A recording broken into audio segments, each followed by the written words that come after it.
বাংলাদেশের ইতিহাসে এই প্রথম একসাথে 25টি বোয়িং উড়োজাহাজ কেনার সিদ্ধান্ত নিয়েছে বাংলাদেশ। বিশ্বজুড়ে যখন এয়ারলাইন্স ইন্ডাস্ট্রি টানাপোড়েনের মধ্যে দিয়ে যাচ্ছে, তখন বাংলাদেশ সরকারের এমন পদক্ষেপকে কেউ বলছেন সাহসী, আবার কেউ বলছেন স্ট্র্যাটেজিক। কিন্তু প্রশ্ন উঠেছে, এতগুলো উড়োজাহাজ হঠাৎ কেন একসাথে? এর পেছনে কি কূটনৈতিক কোনো বার্তা আছে, নাকি এই চুক্তির মধ্য দিয়েই যুক্তরাষ্ট্রের নতুন শুল্ক আরোপের পাল্টা চাল দিতে চাইছে ঢাকা? প্রিয় দর্শক, বাংলাদেশের ইতিহাসে এই ঘটনা বিরল বলা যেতেই পারে।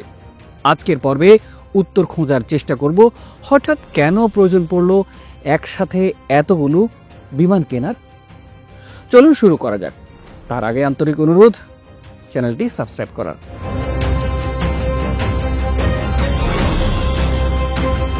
প্রিয় দর্শক, সবশেষ খবর দিয়ে শুরু করি আজকের পর্ব।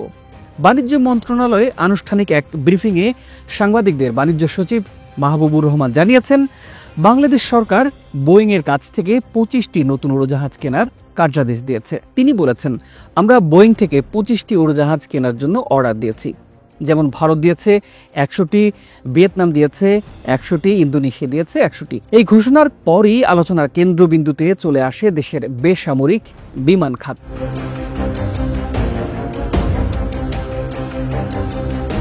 বিশ্লেষকরা বলছেন, এটি এক ঐতিহাসিক অগ্রগতির খবর। বর্তমানে রাষ্ট্রীয় বিমান সংস্থা বিমান বাংলাদেশ এয়ারলাইন্সের বহরে বিভিন্ন মডেলের 14টি বোয়িং উড়োজাহাজ আছে।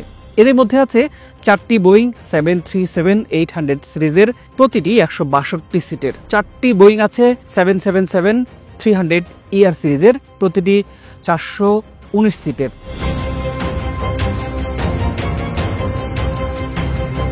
4টি বোয়িং আছে 787-8 সিরিজের ড্রিমলাইনার, 2টি বোয়িং 787-9 সিরিজের ড্রিমলাইনার। বিশ্লেষকদের মতে এক ধাক্কায় আরো 25টি সংযোজন, মানে প্রায় দ্বিগুণের বেশি বিস্তার।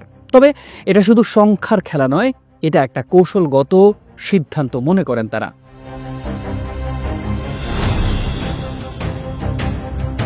প্রথম প্রশ্নটা হলো, হঠাৎ এখন কেন এতগুলো বিমান একসাথে কেনার দরকার হলো? চলুন একটু কারণ খোঁজার চেষ্টা করি। এর উত্তর খুঁজতে গেলে দেখা যাবে কয়েকটি গুরুত্বপূর্ণ ইঙ্গিত। প্রথমত, মূল যে বিষয়টা কাজ করেছে সেটা হতে পারে যুক্তরাষ্ট্রের শুল্ক আরোপের বিষয়টা। এটা এক ধরনের যুক্তরাষ্ট্রের চাপ হওয়ার সম্ভাবনা বেশি হতে পারে। একটা গুরুত্বপূর্ণ প্রসঙ্গ উঠে এসেছে, ডোনাল্ড ট্রাম্প প্রশাসন আগস্টের 1 তারিখ থেকে বাংলাদেশের সব পণ্যে 35% রিপ্রোক্যাল ট্যারিফ আরোপ করার যে সিদ্ধান্ত নিয়েছে, সেই ইস্যুতে বাংলাদেশ এটা কমানোর জোর তদবির চালিয়ে যাচ্ছে বেশ কয়েকদিন ধরেই। বাংলাদেশ যদি শুল্ক 35 থেকে 20-30% বা 18-20% করতে না পারে, তাহলে মার্কিন বাজারে প্রতিযোগিতায় ভারতের মতো দেশগুলো অনায়াসে এগিয়ে যেতে পারে। বিশেষজ্ঞদের মতে এই বোয়িং চুক্তির পেছনে সেই চাপ মোকাবেলার একটি বিকল্প কূটনৈতিক চাল থাকতে পারে।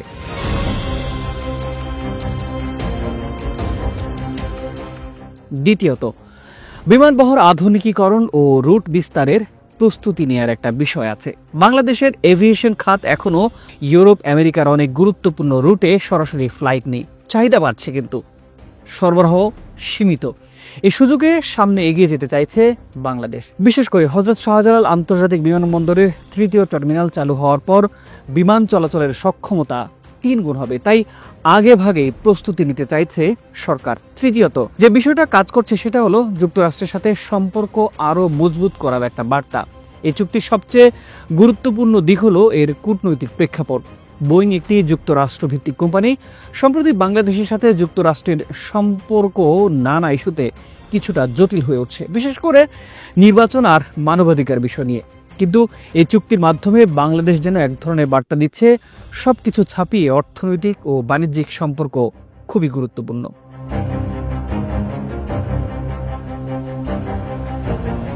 এটি হতে পারে একটা স্ট্র্যাটেজিক ব্যালেন্সিং। চীন ও রাশিয়ার প্রভাবকে ভারসাম্য দিতে যুক্তরাষ্ট্রকে খুশি করার একটা চেষ্টা হতে পারে। চতুর্থত, বেসরকারি এয়ারলাইন্সগুলোকে বোঝানোর বার্তা এই চুক্তি শুধু সরকারি বিমানের জন্য নয়, সম্ভবত কিছু উড়োজাহাজ ভাড়া ভিত্তিক বা লিজে অন্য এয়ারলাইন্সকে সরবরাহের পরিকল্পনাও থাকতে পারে। দেশে বেসরকারি এয়ারলাইন্সগুলোর বিমান সংখ্যা কম এবং অনেক সময় তাদের নির্ভর করতে হয় পুরনো বিমানের উপর। এই উদ্যোগের মাধ্যমে সরকারের পক্ষ থেকে বার্তা, যারা চায় আধুনিক লিফটে যুক্ত হোক, সুযোগ তৈরি করা হবে।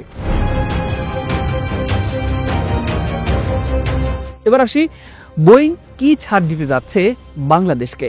এই 25টি উড়োজাহাজ চুক্তিতে কি ধরনের ফিনান্সিয়াল টার্মস আছে তা এখনো স্পষ্ট নয়, কিন্তু সাধারণত বড় চুক্তিতে বোয়িং দীর্ঘমেয়াদী অর্থায়নের সুবিধা দেয়। Defence payment system, credit line এসব অফার করে তারা। বাংলাদেশের ক্ষেত্রেও হয়তো বিশেষ ছাড়, প্রশিক্ষণ আর যন্ত্রাংশ সরবরাহ সুবিধা সংযুক্ত আছে। তাহলে কি ধরে নেওয়া যায় বাংলাদেশ নতুন এক এভিয়েশন যুগে প্রবেশ করছে?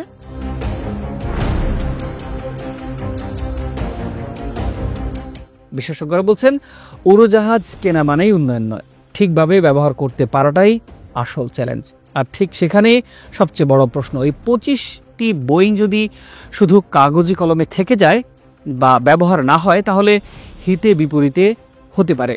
তবে পরিকল্পনা বাস্তবায়ন ঠিকঠাক হলে বাংলাদেশ হতে পারে দক্ষিণ এশিয়ার পরবর্তী এভিয়েশন হাব।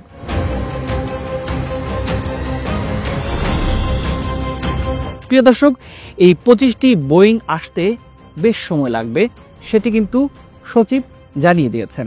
তো বিষয়টি নিয়ে আপনাদের মন্তব্য জানতে চাই, কমেন্ট করে নিশ্চয়ই আপনার মূল্যবান মতামত জানাবেন। আজ এ পর্যন্তই। ভালো থাকুন, সুস্থ থাকুন, দেখা হবে পরবর্তী ভিডিওতে।